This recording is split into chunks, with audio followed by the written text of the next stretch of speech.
जय श्री कृष्ण। राधे राधे दोस्तों आज मैं आप लोगों को लड्डू गोपाल की एक अद्भुत प्यारी सी और बिल्कुल सत्य लीला कथा सुनाऊंगी। आज की इस लीला कथा को सुनकर आपका हृदय प्रसन्न हो जाएगा, आप खुशी से झूम उठोगे। आप ये समझ पाओगे कि आपके लड्डू गोपाल साक्षात आपके घर विराजित है और वो आप भक्तों से कितना प्रेम करते हैं। इस लीला कथा को सुनकर आपके जीवन में चल रहे उतार चढ़ाव को कुछ समय के लिए ही सही पर आप भूल जरूर जाओगे। आपके हृदय में लड्डू गोपाल के लिए श्रद्धा भक्ति कई गुना बढ़ जाएगी। दोस्तों आज की यह लीला कथा हमारे साथ शेयर की है हावड़ा की रहने वाली मंजू जी ने। मंजू जी कहती हैं कि मेरी शादी को 9 साल हुए हैं। मैं अपने पति और अपने दोनों बच्चों के साथ हावड़ा में रहती हूँ, जबकि मेरे सासू माँ ससुर जी मेरे जेठ जेठानी के साथ हमारे पैतृक गाँव में रहते हैं, जो कि पश्चिम बंगाल के मुर्शिदाबाद में है। मेरे हस्बैंड हावड़ा में रेलवे में जॉब करते हैं। शादी के बाद कुछ महीनों तक मैं अपने ससुराल वालों के साथ पैतृक गांव में रुकी थी, पर लगभग 2-3 महीनों के बाद मैं अपने हस्बैंड के साथ हावड़ा आ गई। मंजू जी कहती हैं कि मैं शादी से पहले भी पूजा पाठ करती थी, शिव जी को अपना आराध्य मानती थी। मैंने कई बार 16 सोमवार का व्रत रखा, सावन के सोमवार और शिवरात्रि में उपवास भी रखती थी। भोलेनाथ के प्रति मेरे मन में अपार श्रद्धा और भक्ति थी। मेरे मायके में मेरी मम्मी भी पूजा पाठ किया करती थी और मैंने सारी पूजा विधि, सारा पूजा पाठ सब कुछ अपनी मम्मी से ही सीखा था। मेरे मायके में लड्डू गोपाल विराजित नहीं थे और शादी के बाद जब मैं ससुराल आई तो मेरे ससुराल में भी लड्डू गोपाल विराजित नहीं थे, पर मेरे ससुराल वाले भगवान श्री कृष्ण को बहुत मानते थे। हर एक 2 महीनों में मेरी सासू माँ, ससुर जी, जेठ जेठानी, मेरे हस्बैंड सभी मायापुर इस्कॉन मंदिर जाते थे। और अब जब मेरी शादी हुई तब मैं पहली बार अपने हस्बैंड के साथ मायापुर इस्कॉन गई। अब जब मैं अपने हस्बैंड के साथ हावड़ा में रहने लगी थी तो वहाँ भी मैं शिव जी के मंदिर जाया करती थी। प्रत्येक सोमवार को कोशिश करती थी कि मैं भोलेनाथ के मंदिर जाऊँ, उन पर जल चढ़ाऊं। अब तो मेरे हस्बैंड भी मेरे साथ भोलेनाथ के मंदिर जाने लगे थे, पर क्योंकि मेरे हस्बैंड की श्रद्धा भक्ति भगवान श्री कृष्ण के प्रति अधिक थी, इसलिए भोलेनाथ के मंदिर जाने के साथ साथ मेरे हस्बैंड मुझे लेकर भगवान श्री कृष्ण के मंदिर भी जाया करते थे। वैसे हावड़ा में तो बड़ा इस्कॉन मंदिर नहीं है, पर भगवान श्री कृष्ण का एक छोटा सा इस्कॉन मंदिर है और बहुत ही सुंदर, बहुत ही प्यारा सा है। अब मैं भी अपने हस्बैंड के साथ उसी इस्कॉन मंदिर में जाने लगी थी। जिस फ्लैट में मैं अपने हस्बैंड के साथ रहती थी, उसी फ्लैट में एक परिवार रहने के लिए आया। हमारी तरह उनकी भी नई नई शादी हुई थी। जैसे हम दोनों पति पत्नी वहाँ रह रहे थे, वैसे ही वो दोनों पति पत्नी भी वहाँ रहने आए थे। अब क्योंकि मेरे हस्बैंड अपने जॉब पर चले जाते थे और उनके हस्बैंड अपने जॉब पर चले जाते थे,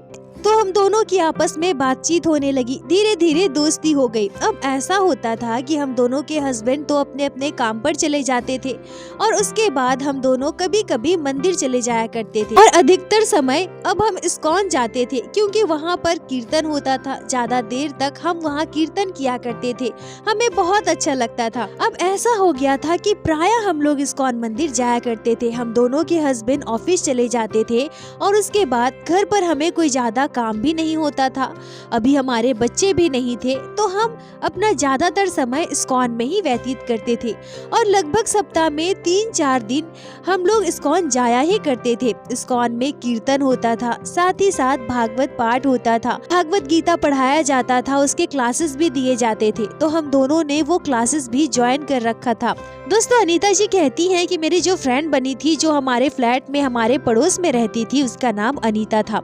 अब जब हम लोग इस्कॉन में भागवत कथा सुनते थे तो उसमें भगवान श्री कृष्ण के बाल लीलाओं पर चर्चा की जाती थी, जो मुझे बहुत अच्छा लगता था। धीरे धीरे भगवान श्री कृष्ण के प्रति मेरे मन में अटूट श्रद्धा और भक्ति उत्पन्न हो गई। मतलब ऐसा समझिए कि भोलेनाथ ने ही मुझे भगवान श्री कृष्ण के पास भेजा हो। पर अभी भी मैं भोलेनाथ की पूजा किया करती थी, शिव मंदिर जाया करती थी, पर साथ ही साथ भगवान श्री कृष्ण मुझे बहुत अच्छे लगने लगे थे। और सबसे ज्यादा प्यारा, सबसे ज्यादा आकर्षक मुझे भगवान श्री कृष्ण का बाल स्वरूप लगने लगा था।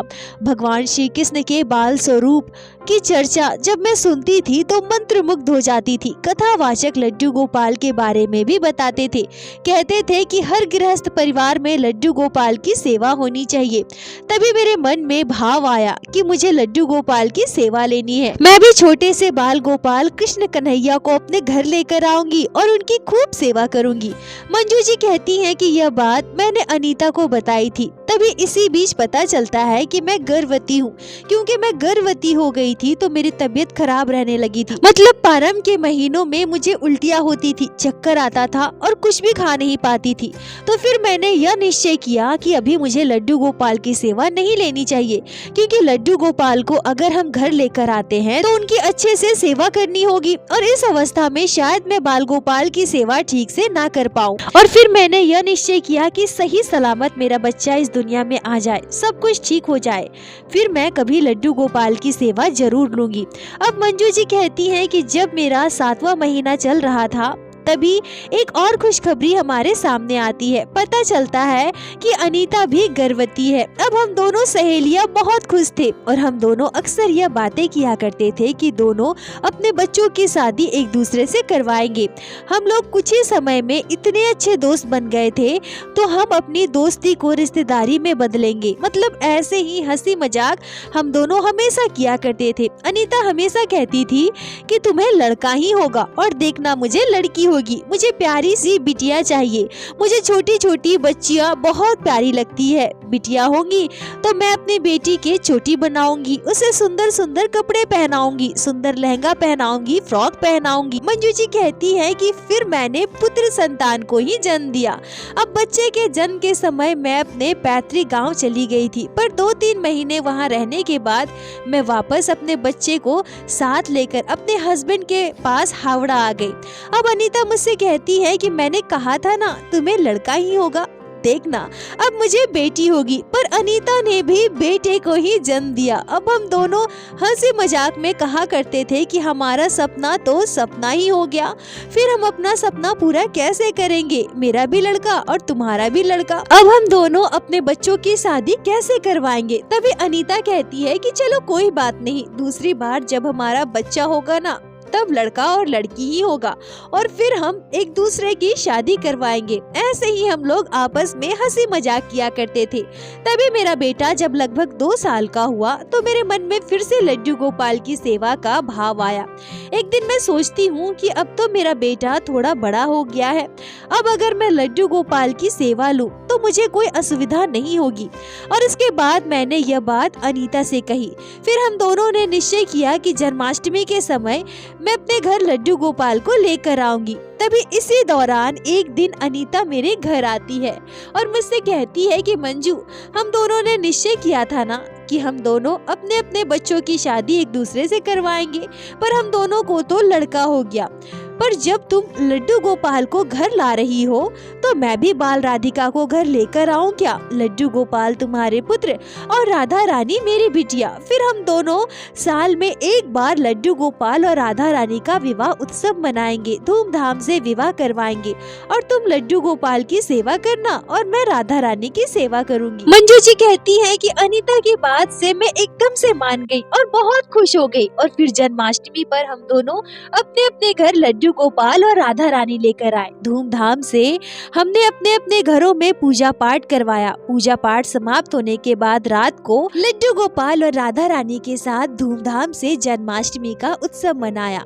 अब लड्डू गोपाल की सेवा हमारे घर पर और राधा रानी की सेवा मेरी सहेली अनीता के घर पर होती थी। और ऐसा एक भी दिन नहीं होता था जब हमारे लड्डू गोपाल और राधा रानी आपस में ना मिलते हो। कभी मैं अपने लड्डू गोपाल को लेकर अनीता के घर चली जाया करती थी तो कभी अनीता अपनी राधा रानी को लेकर हमारे घर पर आ जाती थी। अधिकतर हम लोग कहीं घूमने भी जाते थे तो साथ साथ ही जाते थे और हम अपने लड्डू गोपाल और राधा रानी को भी साथ साथ ही लेकर जाते थे।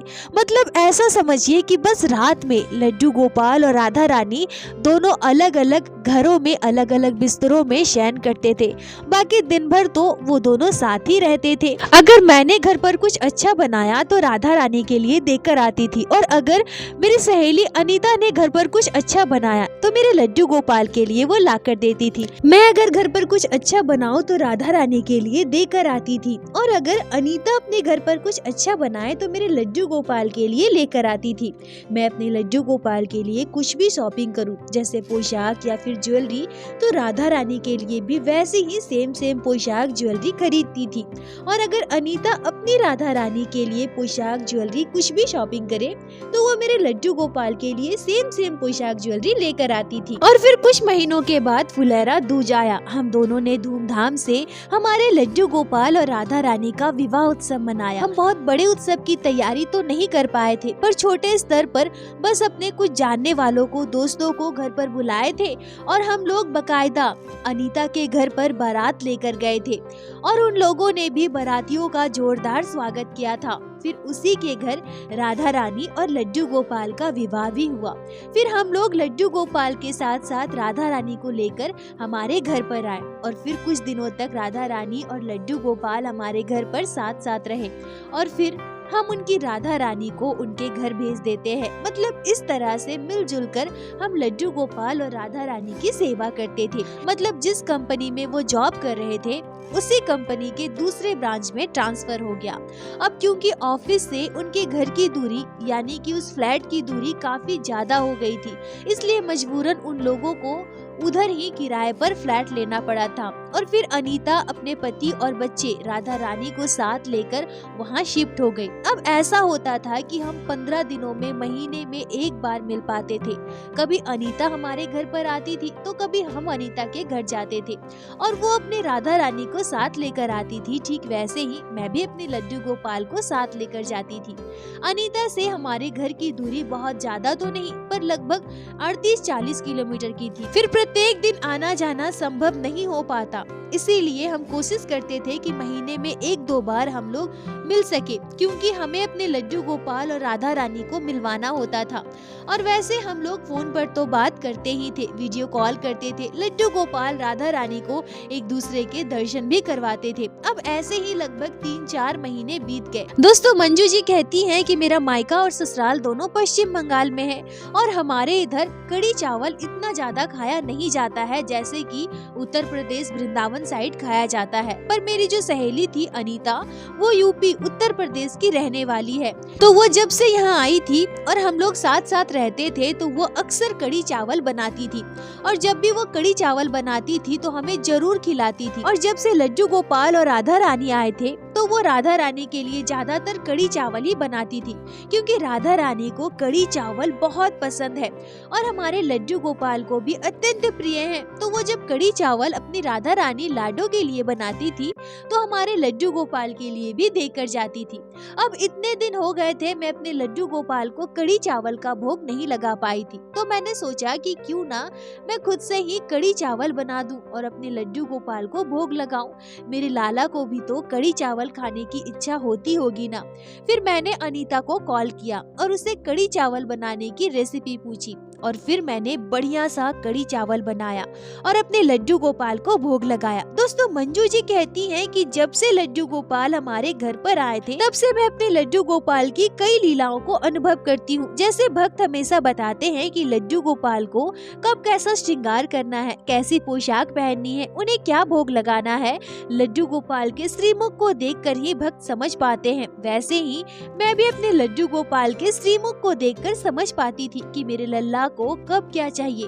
ठीक ऐसे ही अनीता जी बताती हैं कि वो अपने लाडो श्री जी के श्रीमुख को देखकर भी समझ पाती है कि श्री जी कब क्या चाहती है, राधा रानी को क्या प्रिय है। वैसे तो हमारी लाडो रानी हर व्यवस्था में प्रसन्न रहती है और हमारे लड्डू गोपाल की तरह वो ज्यादा नखरे भी नहीं दिखाती। अब जिस दिन मैंने अपने हाथों से कड़ी चावल बनाया और लड्डू गोपाल को कड़ी चावल का भोग लगाया, पर आज मैं जब लड्डू गोपाल को भोग लगाती हूँ और मंदिर का पर्दा करती हूँ, उसके बाद जब मैं पर्दा हटाती हूँ तो मुझे ऐसा लगता है कि जैसे पूरा का पूरा कड़ी चावल वैसे ही पड़ा है। मेरे लड्डू गोपाल ने भोग लगाया ही नहीं। दोस्तों, मंजू जी कहती है कि मुझे ऐसा क्यों महसूस हुआ, क्यों मेरे मन में यह भाव आया, मुझे नहीं पता, पर मुझे बिल्कुल ऐसा ही महसूस हुआ जैसे लड्डू गोपाल ने कड़ी चावल का भोग नहीं लगाया। अब मेरा मन थोड़ा उदास हो गया। फिर मैंने अनीता को कॉल किया और उसे पूरी बात बताई। अनीता मुझसे मजाक मजाक में कहती है कि शायद तुम्हारे हाथों का कड़ी चावल लल्ला को पसंद नहीं आया होगा। उन्हें तो हमेशा मेरे हाथों से बनी हुई कड़ी चावल खाने की आदत है ना। अच्छा चलो ठीक है, कल रविवार है, कल मेरे हस्बैंड की छुट्टी है, तो कल ही मैं कड़ी चावल बनाकर भिजवाती हूँ, तुम लड्डू गोपाल को भोग लगा देना। मंजू जी कहती है कि अगले ही दिन अनीता ने कड़ी चावल बनाया और अपने हस्बैंड के हाथों मेरे लड्डू गोपाल के लिए भिजवा दिया। उस दिन भी मैंने लड्डू गोपाल को कड़ी चावल का भोग लगाया, मंदिर में पर्दा किया, पर जब मैं पर्दा हटाती हूँ तो फिर से मुझे ऐसा महसूस होता है जैसे लड्डू गोपाल ने कड़ी चावल का भोग लगाया ही नहीं। भोजन की थाल वैसी की वैसी ही पड़ी थी। अब मुझे नहीं पता था कि जब भी मैं कड़ी चावल का भोग लगाती हूँ तो मेरे मन में ऐसा भाव क्यों आता है, क्यों मुझे ऐसा लगता है, जबकि अन्य चीजों का भोग लगाने पर मुझे ऐसा कभी भी नहीं लगता। अब इसके पीछे का कारण क्या था मुझे भी नहीं पता, पर अब जब लड्डू गोपाल ने कड़ी चावल का भोग नहीं लगाया, मुझे ऐसा महसूस हुआ, तो मैं लल्ला से कहती हूँ कि अरे ओ लाला, तूने यह कड़ी चावल का भोग क्यों नहीं लगाया, तूने कड़ी चावल क्यों नहीं खाई? अरे यह तो तेरे ससुराल से आया है, तेरी राधा रानी ने स्वयं भिजवाया है, अरे अब तो खा ले, क्यों नखरे दिखाता है? अनीता जी कहती हैं कि यह कहकर मैंने मंदिर का पर्दा फिर से कर दिया। अब थोड़ी देर के बाद जब मैं पर्दा हटाती हूँ तो उसके बाद मैं अपनी आंखों से एक अद्भुत चमत्कार देखती हूँ। मैं देखती हूँ कि लड्डू गोपाल के पूरे पोशाक पर कड़ी चावल पड़ी हुई है। लड्डू गोपाल के श्रीमुख में कड़ी चावल लगा हुआ है। ऐसा लग रहा है मानो लड्डू गोपाल ने खुशी खुशी दोनों हाथों से कड़ी चावल ग्रहण किया हो। मंजू जी कहती हैं कि इस अद्भुत दिव्य चमत्कार को देखकर मेरी आंखें खुली की खुली रह गईं। मेरी दोनों आंखों से आंसू बह रहे थे। मैंने तुरंत खुशी खुशी अनीता को कॉल कर दिया और वीडियो कॉल कर मैंने अनीता को लड्डू गोपाल के दिव्य स्वरूप के दर्शन करवाए। मेरी खुशी का ठिकाना नहीं था और साथ ही साथ अनीता भी बहुत खुश हो गई थी। मतलब राधा रानी का नाम लेते ही, उनके ससुराल का नाम लेते ही लड्डू गोपाल ने तुरंत वह भोजन ग्रहण कर लिया। ये कैसी अद्भुत लीला है मेरे लड्डू गोपाल की। मंजू जी कहती हैं कि लगभग इस घटना के 1.5 महीने के बाद अनीता के मायके में शादी पड़ी थी। अब जैसा कि मैंने बताया, उसका मायका और ससुराल दोनों उत्तर प्रदेश में है, तो वो अपनी राधा रानी को साथ लेकर अपने मायके चली गई और अपने मायके जाने से पहले वो राधा रानी को हमारे घर लेकर आई थी, लड्डू गोपाल और राधा रानी को मिलवाने के लिए। अब बस 5 दिनों के लिए वो अपने मायके गई थी और इसी बीच मेरे मन में यह भाव आता है कि बहुत दिन हो गया लड्डू गोपाल को कड़ी चावल का भोग नहीं लगाया और अभी तो अनीता भी घर पर नहीं है, तो मैं खुद से लड्डू गोपाल के लिए कड़ी चावल बनाती हूँ और आज मैं बहुत ही स्वादिष्ट बनाऊंगी। मेरे लल्ला को जरूर पसंद आएगा और वो जरूर ग्रहण करेंगे। अब यह सोचकर मैं लड्डू गोपाल के लिए कड़ी चावल बनाती हूँ। पर आज फिर से जब मैंने लड्डू गोपाल को कड़ी चावल का भोग लगाया, मंदिर में पर्दा किया और फिर जब मैं पर्दा हटाती हूँ तो फिर मुझे ऐसा महसूस होता है कि लड्डू गोपाल ने कड़ी चावल का भोग ग्रहण नहीं किया। और सच कहूँ तो आज मुझे बहुत दुख हुआ था। मैं सोचने लगी कि क्या सच में मेरे हाथों का बनाया हुआ भोजन लड्डू गोपाल को पसंद नहीं आया? क्या मैं स्वादिष्ट कड़ी चावल नहीं बना पाई? अब उदास मन से मैंने वहाँ से कड़ी चावल का थाल उठाया और लड्डू गोपाल को फल मिठाइयों का भोग लगा दिया। मेरा मन बहुत ज्यादा उदास हो गया था और उस दिन मैंने खाना भी नहीं खाया। मन भरा भरा सा लग रहा था। ऐसा लग रहा था जैसे बैठकर मैं खूब रोऊं। मैंने अनीता को कॉल किया, उससे बात की, पर मैंने इस बारे में उसे कुछ भी नहीं कहा क्योंकि वो बाहर थी, परेशान हो जाती। अब अनीता की भाई की शादी भी बीत चुका था। अगले दिन वो घर वापस आने वाली थी। मंजू जी कहती है कि आज जो घटना घटी, मैंने इतने प्यार से लड्डू गोपाल के लिए कड़ी चावल बनाया, पर इसके बावजूद लल्ला ने उसे ग्रहण नहीं किया।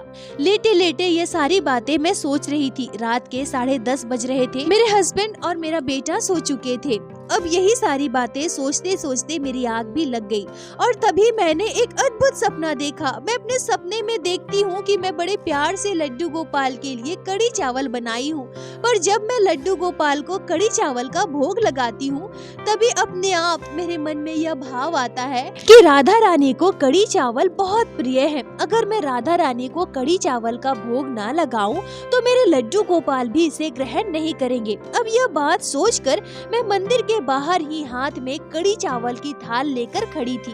मेरे लड्डू गोपाल मंदिर के अंदर थे और हम दोनों के बीच पर्दा लगा था। तभी एकदम से मेरे कानों में एक आवाज आती है, एक अद्भुत बड़ी ही मधुर सी प्यारी सी मीठी सी आवाज। ऐसा आवाज मानो मैंने अपने जीवन काल में कभी नहीं सुना था। मुझे एक छोटे से बच्चे की आवाज सुनाई देती है। मैं मंदिर के इस तरफ थी और आवाज मंदिर के दूसरे तरफ मतलब मंदिर के अंदर से आ रही थी और हम दोनों के बीच में पर्दा था। मैं स्पष्ट सुन पाती हूँ कि मेरे लड्डू गोपाल मुझसे कहते हैं, मैया मैं कड़ी चावल का भोग कैसे लगाऊं? मेरी राधे को तो कड़ी चावल अत्यंत प्रिय है। तुम पहले श्री राधे को कड़ी चावल का भोग लगाओ, उसके बाद मैं कड़ी चावल खाऊंगा। दोस्तों मंजू जी कहती हैं कि उसी समय मेरा सपना टूट जाता है। मैं उठकर बैठ जाती हूँ। मैं एकदम से घबराई हुई थी। मेरे दिल की धड़कन बहुत तेज चल रही थी। मैंने जो आवाज अपने सपने में सुनी थी वो अभी भी मेरे कानों में गूंज रही थी और उस आवाज को अनुभव कर मेरी आंखों से आंसू बहे जा रहे थे। दोनों आंखों से टप टप आंसू गिर रहे थे। मैं समझ गई कि मेरे लाला ने दोनों बार मेरे हाथों से कड़ी चावल का भोग क्यों ग्रहण नहीं किया।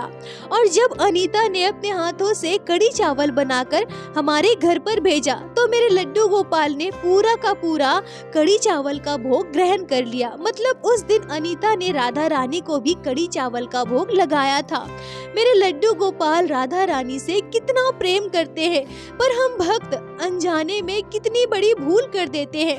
और इस समय मुझे यह भी अनुभूति हुई कि कहीं न कहीं लड्डू गोपाल और राधा रानी को एक दूसरे से अलग रखकर हम पाप कर रहे हैं। कहीं ये पाप तो नहीं है? कहीं मेरे लड्डू गोपाल को मैं तकलीफ तो नहीं दे रही? कहीं हमारी राधा रानी तकलीफ में तो नहीं है? मंजू जी कहती है कि अगले दिन जब अनीता घर पर आई तो शाम को मैं अपने हस्बैंड, अपने बच्चों और लड्डू गोपाल के साथ अनीता के घर पर गई। अनीता को देखते ही मेरे आंखों से आंसू आ गए। मैंने उसका हाथ पकड़ा और उसे अपने सपने की पूरी घटना बताई, संपूर्ण घटना बताई, बाल गोपाल की अद्भुत लीला बताई। मेरे सपने की बात सुनकर, इस अद्भुत लीला को जानकर अनीता की आंखों में भी आंसू भर गए। अब क्योंकि मुझे तो यह लग रहा था कि लड्डू गोपाल और राधा रानी को अलग नहीं रखना चाहिए, पर कहीं न कहीं मन में संकोच था कि मैं यह बात अनीता से कैसे कहूँ। वो अपनी लाडो से कितना प्रेम करती है, मैं उससे कैसे कहूँ कि तुम अपने लाडो को मेरे घर पर भेज दो। पर लड्डू गोपाल की अद्भुत लीला देखिए, राधा रानी की कृपा देखिए।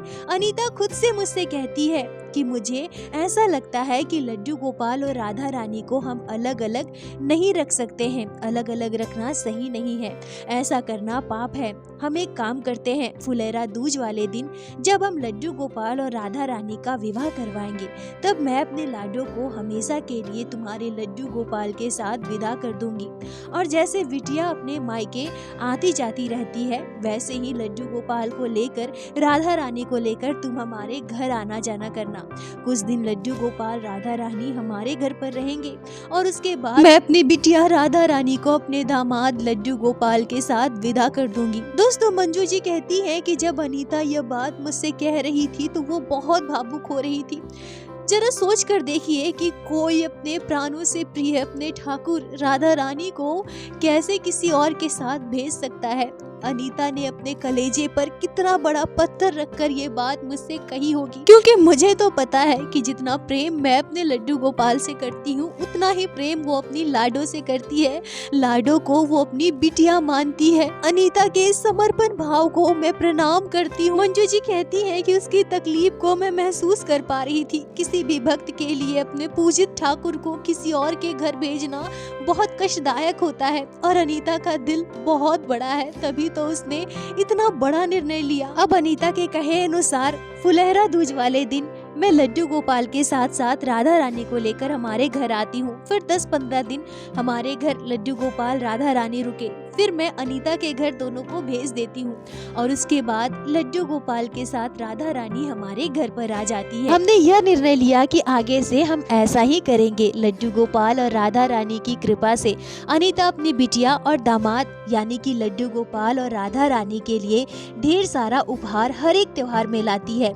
और जब उनकी बेटी अपने मायके जाती है यानी कि लड्डू गोपाल और राधा रानी उसके घर जाते हैं तो मैं भी अपनी बहू के मायके वालों के लिए ढेर सारा तोहफा भेजती हूँ। ऐसे ही कई वर्ष बीत गए। हम दोनों का रिश्ता अब भी ऐसा ही है। लड्डू गोपाल और राधा रानी की कृपा हम दोनों परिवारों पर बनी हुई है। मंजू जी, आपका बहुत बहुत धन्यवाद जो आपने इस प्यारी सी अद्भुत लीला को हमारे साथ शेयर की, जिसे मैं हमारे चैनल के माध्यम से बाकी सारे भक्तों तक पहुंचा सकी। अपना साथ और प्यार ऐसे ही बनाए रखे। दोस्तों, ये घटना हृदय को स्पर्श कर गई, मन प्रफुल्लित हो गया। सच में हमारी महारानी करुणामयी है और हमारे लड्डू गोपाल लीलाधर है। बस ऐसे ही ठाकुर जी और ठकरानी अपने भक्तों पर कृपा बरसाते रहे। और दोस्तों, इस घटना पर आपके क्या विचार है, आपकी क्या राय है, कमेंट में जरूर बताएं। मुझे आप सभी के कमेंट का इंतजार रहता है। और प्रत्येक दिन की भांति लीला कथा के अंत में मैं आप सभी भक्तों से हाथ जोड़कर प्रार्थना करूंगी। ठाकुर जी की भक्ति कीजिए, लड्डू गोपाल की सेवा कीजिए, नाम जाप कीजिए और एक बार मेरे साथ प्रेम से कहिए, बोलो बांके बिहारी लाल की जय, लड्डू गोपाल की जय, जय जय श्री राधे। दोस्तों, यदि आप लोगों को आज की यह लीला कथा अच्छी लगी हो, आपके हृदय को स्पर्श की हो, तो कृपया वीडियो को लाइक कर अपने दोस्तों के साथ शेयर अवश्य करें, जिससे बाकी भक्त भी लड्डू गोपाल की इस अद्भुत लीला कथा का श्रवण कर सके। और हमारे चैनल को सब्सक्राइब करें, जिससे प्रत्येक दिन आप लोग हमारे चैनल पे श्री बांके बिहारी श्री लड्डू गोपाल की अद्भुत लीला कथाएं श्रवण कर सके। दोस्तों, यदि आपके जीवन में घटी हो कोई भी चमत्कारी घटना या लड्डू गोपाल ने कभी भी की हो कोई भी लीला जिसे आप हमारे साथ शेयर करना चाहते हैं, तो कृपया हमें इंस्टाग्राम पे मैसेज करें। हम आपसे कांटेक्ट करेंगे और आपकी उस लीला कथा को हमारे चैनल पे बाकी सारे भक्तों के साथ शेयर अवश्य करेंगे। लड्डू गोपाल की कृपा आप पर और आपके पूरे परिवार पर बनी रहे। राधे राधे दोस्तों।